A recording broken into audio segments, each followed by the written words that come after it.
এই উম্মতের নারীদের জন্যই নবী সাল্লাল্লাহু আলাইহি ওয়াসাল্লাম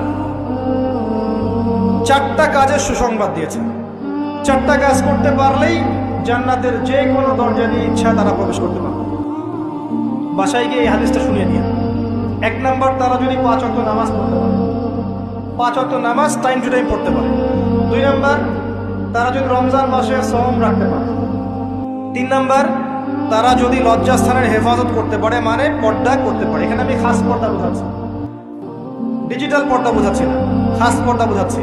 পোশাক এমন হবে না যেটা পরলে শরীরের কাঠামো বোঝা যায়, এমন পোশাক চলবে না। পোশাক এমন হবে না যেটা পরলে বাইরে থেকে ভিতরের অঙ্গ দেখা যায়।